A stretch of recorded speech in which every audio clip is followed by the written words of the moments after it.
Good afternoon. Today we're going to discuss narcissistic personality disorder and how to define and detect it in your life. Whether it's with a spouse, a loved one, a boss, a friend, a coworker, anyone may be in your life that is causing grief or is draining you emotionally, is abusive either verbally or mentally, again, emotionally abusive, but in some way is a toxic negative force in your life. Today I'm going to get into how to define, how to detect narcissistic personality disorder. Full disclosure, I am not a doctor. I do have a degree, but it is not in psychology.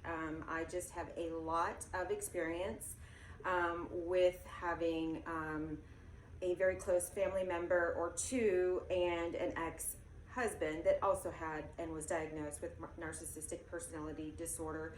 And so a lot of the things that I will speak about personally are going to relate to things that I have personally dealt with the last 20 plus years with that person, and then with a close family member pretty much my entire life. At the age of 51, my goal today and going forward in life is to speak the truth.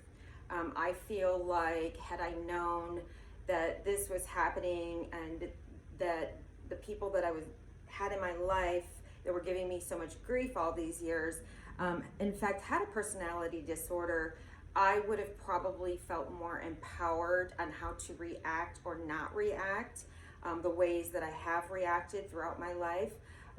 You feel very powerless because if you're not able to recognize these things, it makes you feel very vulnerable, hopeless. You even start to internalize. So there's a lot of things that can come out of dealing with narcissists in your life on a personal level that can end up being very negative.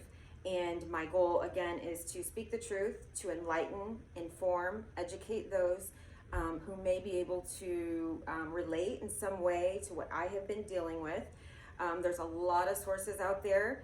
A few of the sources that I have used specifically are mindbodygreen.com, Psychology Today, Daniel Fox, PhD, who I found on YouTube, and the narcissisticlife.com. So I will list those sources in my description below. Today is going to be the very first part of a three-part series. The second part in my series will deal with specifics as far as my personal experience. So I'll dive into that and give more in-depth explanation of the things that I wish I had recognized and hope for you to be able to recognize so that you can lead a more productive life in how to better react and deal with people that are in your life that hopefully will give you a sense of inspiration and hope. So that is my goal today. I will be doing some reading off of my computer screen. I did write a lot of this stuff out. Not great at public speaking, so bear with me. But at the end of the day, again, I hope to inspire others to do some more digging, do some more research, and hopefully you'll start feeling a sense of relief on why is this happening to me. Because a lot of the things that I dealt with for so many years, I didn't understand. Okay, so first and foremost, I'd like to say narcissistic personality disorder is a pattern of grandiosity, the need for admiration, a lack of empathy, and I cannot stress that enough. You may know people that have a lot or some of these personalities, traits that I'm going to be listing. They may have a few or many of the traits that I might list. But if they have, the key is the lack of empathy. Because narcissists are actually superficial on the outside. They have a deep sense of guilt, shame, doubt inside, and that is their core being. So they do not know how to empathize with others. Do not confuse that with compassion. Some will present themselves to the world as compassionate. They may be known as social workers, as people that do things for other people, but they don't have actual empathy for those in their lives or people close to them. And so they don't always treat their victims the same. So a narcissist can treat a majority of their family and friends normally, but they will target one person and treat them abusive. So keep in mind that they're not going to treat every single person they know this way. They're going to find one person to target while they're in their lives. So again, family, friend, significant other, you're going to notice these personality traits. Per the Diagnostic and Statistical Manual of Mental Disorder, which is also known as the DSM-5, these traits include aggression, reduced tolerance to distress, dysfunctional affect regulation, and this stems originally from developmental experiences, negative in nature, being rejected as a child, and having a fragile ego during early childhood. Narcissistic personality disorder is prevalent in today's society, and as far as I know, it's approximately 20% of the population that have this personality disorder, whether they have been diagnosed or not.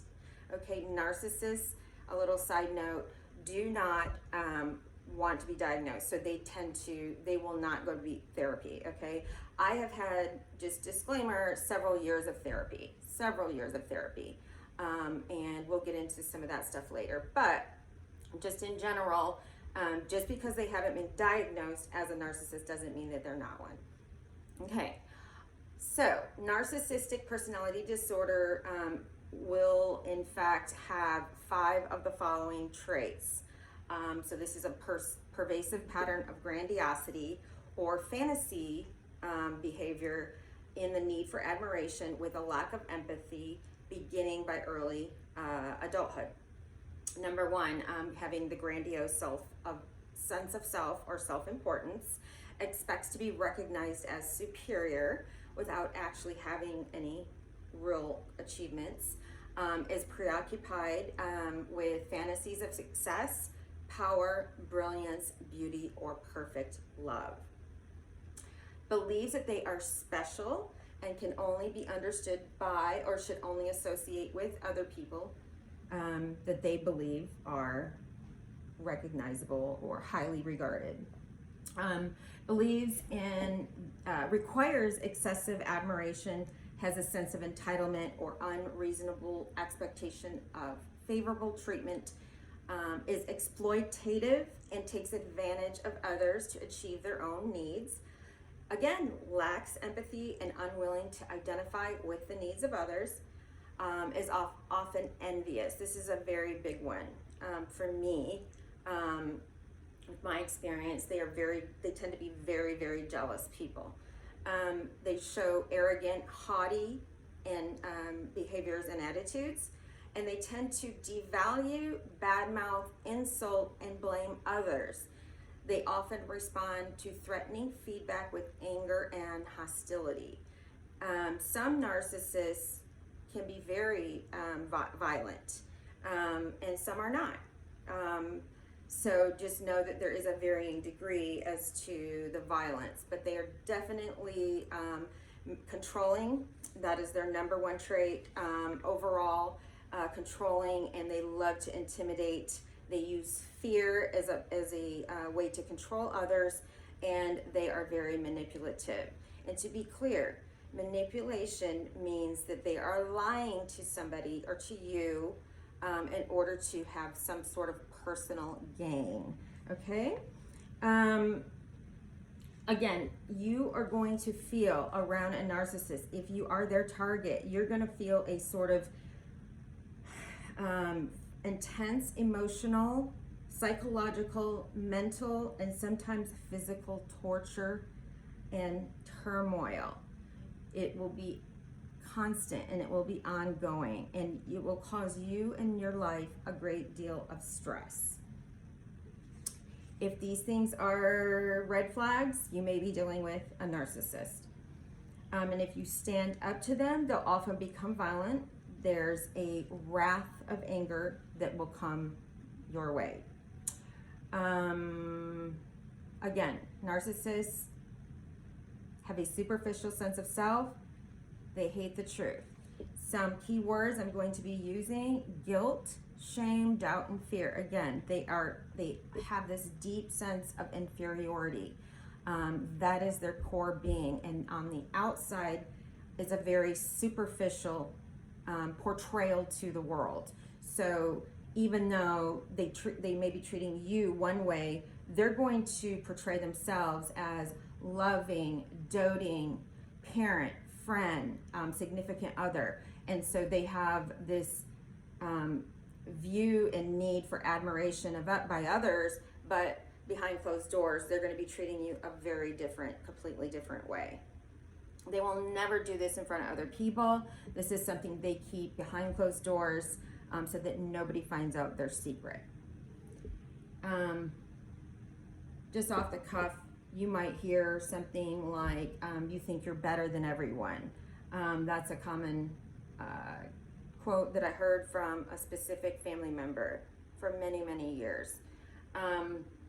The reason they hate you, if you are resisting in any way to these narcissists attacks, and I mean frequent attacks on your spirit, on your soul, they are going to be relentless in their wrath of anger towards you. So they hate you because they cannot control you if you resist them in any way. Now, identifying a narcissist: controlling behavior. Expect that a narcissistic personality will lie, cheat, or withhold information to get their way repeatedly. I cannot stress this enough. I did not know growing up with family members that they were repeatedly lying to me. It didn't make sense. I would rack my brain because I'm such an honest person, and I mean that with all sincerity, that I was very naive. I was just naive. I never thought that these people were lying to me all these years. So that was very, very shocking, to say the least, when I figured that out. I thought they were looking out for my best interest. They make you believe one day they shower you with gifts or with fake love, and then the next day they hate you. So it's very confusing, and for narcissists, control is equivalent to power. It's a form of relating with another where one demeans and controls the other. I don't want you to go over to your mother's house. The narcissistic goal is to keep their loved one dependent and preoccupied with the narcissist's needs. There can be physical abuse, controlling one's money, free time, friendships, and opinions. They don't want you to have your opinion. They don't want you to feel, to have any feelings. They don't allow you to have your own feelings. And they will try to isolate and keep you away from those that they feel might be smart enough to figure out who they truly are. Some more examples. Narcissistic abuse tends to involve copious amounts of gaslighting. This means they deny any wrongdoing. They will flip the situation in such a way that the victim is now to blame for whatever felt abuse. So if you are being treated poorly and you try to call them out, they're going to flip it in some sort of way to make you look bad. Another note: abusers always blame their victim. And I don't know if you're watching the Johnny Depp court case with Heather, or with Amber Heard, but this is a great court case to become familiar with. What I believe is great, very good examples of narcissists. And I will not say which one I believe is the narcissist. but I do believe that there is one in that court case, and I have watched extensively the testimony. So, that being said, abusers also alienate victims from friends and family so that victims feel isolated, alone, and afraid. The abusive partner, loved one, parent, boss, friend will justify their actions by claiming to be well-intentioned. They'll always try to make it seem like it's either you're in your head, you're crazy, you're making it up, but it's never, ever, ever, ever them. So where does it come from? The psychology behind narcissism shows that this kind of self-absorption typically comes from a deep-seated sense of shame. Guilt, shame, doubt, fear. Perhaps a person has developed a maladaptive way of covering up a personality or physical flaw, or they are hoping to distance themselves from some element of their past that makes them feel small or powerless. Inadequate childhood, inadequacies from their childhood, childhood abandonment, etc., etc. How abused deals with narcissists. Narcissistic abuse syndrome occurs when one is abused and demeaned so much by another that they believe they deserve the abuse. They tend to start doubting themselves. They can no longer distinguish their thoughts from the abusers, and at times they cannot recognize their abuser when their abuser is lying to them, even when they have evidence of the lie. When it's someone you care about, you want to believe what they're telling you is the truth, and you tend to question yourself. You go over things repeatedly, and you will start to have that self-doubt, and that's what they want. They want to bring you down. They want to isolate. They want to drag you to their level so that they can control you. You will it's common to have physical reactions. It's common to feel mentally, emotionally, physically, and spiritually drained when in a narcissistic abusive relationship. Some people suffer physical symptoms of the prolonged stress, like difficulty sleeping, digestive problems, anxiety-induced attacks, or triggered reactions. Recovery. We'll talk about recovery later. That will be my third part in this series. I'll focus on that. Now, getting a little further dive into social isolation. Narcissistic abusers try to isolate their partner target. When I say partner target, I mean I'm either referring to somebody you're in a relationship with or any target person, often as a precursor to harsher forms of abuse. By removing a person's support system, other friends, close family members, on and on and on, including relatives, or their social networks. The narcissist they want to make themselves the primary source of attention to that person, to that target person. And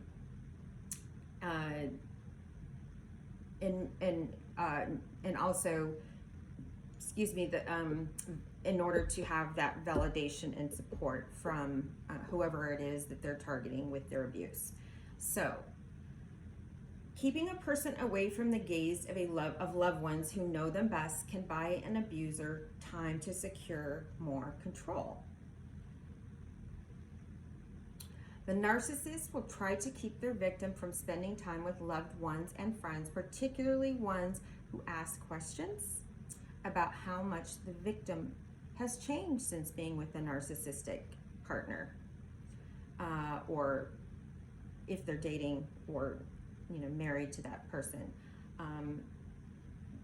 They might display, if you're married or dating or with somebody that's a narcissist that's treating you poorly, and suddenly people notice that from the outside, they catch glimpses and they start asking questions, and the narcissist finds out about it, they are going to even try to isolate you even more from family and friends or your social networks. So, Victims report feeling disoriented about social norms after having been disconnected for so long. After becoming accustomed to controlling behaviors, a victim may not know how to behave appropriately around others. You start to lose your sense of self. You're questioning yourself. You're not sure how to act around others because you don't know how you're going to be treated once you get home behind closed doors, or once you become in the presence of that narcissistic abuser. So you kind of just start disassociating. You just don't want to have to deal with it. You start pushing others away as a reaction. So this might look like being standoffish in social settings, or avoiding those who the narcissist may deem threatening. I once had a girlfriend who had a narcissistic husband, and she and I were great friends. And I didn't know he was at the time. Now looking back, I feel like he had a lot of the traits and could have very well been a narcissist.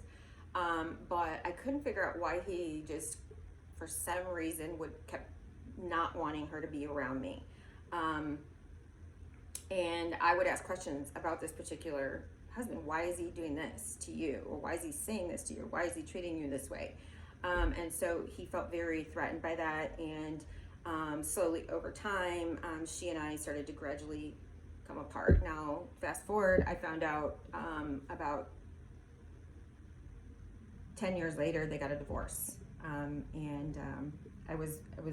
We never really discussed it. So I always wondered and questioned whether, why that happened or why he was treating me that way. And now, years later, it makes sense. So you might not in the moment realize it's happening, but I'm hoping to be able to educate people today in order to be able to recognize it and detect that sooner, so that you don't question yourself as much. A lack of grounding relationships outside the abuser results in the victim's social isolation. Moving right along. Creating mistrust for those outside the relationship. Mistrust of others is a natural progression from social isolation. Narcissists often lie or manipulate fragile situations to ensure that they are their victim's most trusted source of information. Therefore, victims often rely upon their abusers to confirm the truth or to verify when conditions are safe. Narcissists may actively sow seeds of distrust in the victim's mind around previously trusted loved ones, as well as authority figures or professional experts whose advice contradicts the thoughts or ideas of the narcissist. Now, I am going to read over some key words and define those words, and in my next part I will be discussing further how these key words have affected me in my life and with my experience of dealing with narcissistic abuse.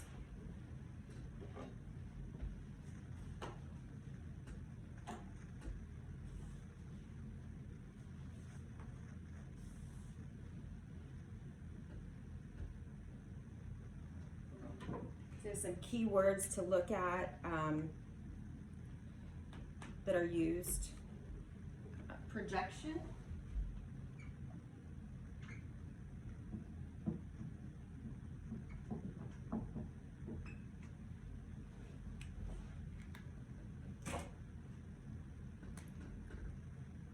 Gaslighting.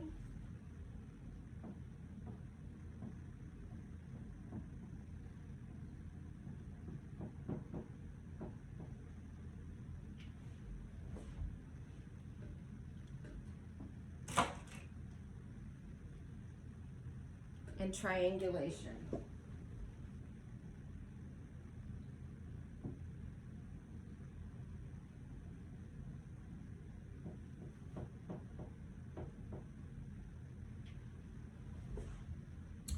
Projection, gaslighting, and triangulation are three very common characteristics of narcissist traits or types of psychological abuse.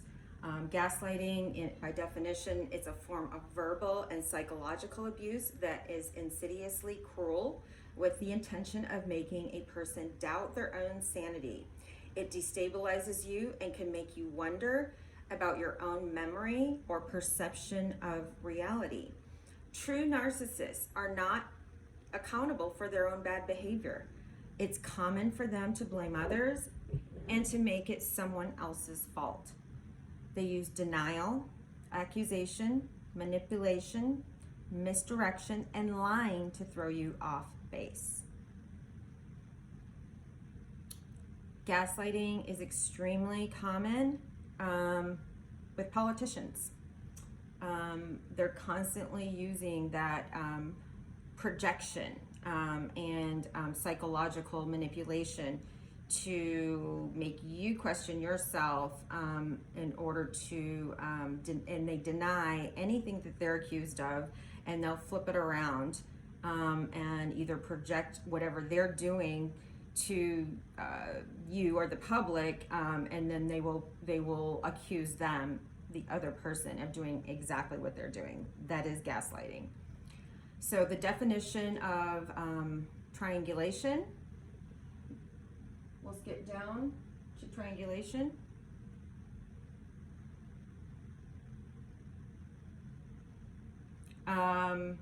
Nope, we're going to go back up to projection because I skipped over that. So projection is the process of displacing one's feelings onto a different person, animal, or object. The term is most commonly used to describe defensive projection, attributing one's own unacceptable urges to another. For example, if someone continuously bullies and ridicules a peer about his insecurities, the bully might be projecting his own struggle with self-esteem onto the other person. Again, projection, gaslighting. Very common traits of psychological abuse, are very common forms of psychological abuse. Definition of triangulation, a common tactic of narcissistic personality disorder. This is the most common tactic. In the list of toxic behaviors, this is considered the most well-known. It's where the narcissist brings or uses a third party, someone you know or someone you knew, into your relationship, engineering a rivalry, usually to gain some kind of control or power over you. Again, I'm going to repeat. It's where the narcissist uses a third party, a third person, and either brings someone new or someone that is currently in your lives to engineer a rivalry. It becomes a three-party rivalry to gain some sort of control or power over you. So they will use others against you, and if they can't find someone that's the perfect person to do that with, they're going to bring someone in, someone brand new. And it involves the use of indirect communication, often behind someone's back. So to you, they're telling you, the narcissist is telling you, oh, I love you, or I care about you, or I want the best for you, but behind your back, they're using this third person to get back at you in some way, manipulating some sort of conflict between the three of you so that you are fighting with that person. Again, they'll never take responsibility of doing this. They'll never take responsibility. It's a highly effective strategy to earn an advantage over noted rivals by manipulating them into conflicts between one another. Triangulation is a method used by selfish individuals to comfort and to protect their egos.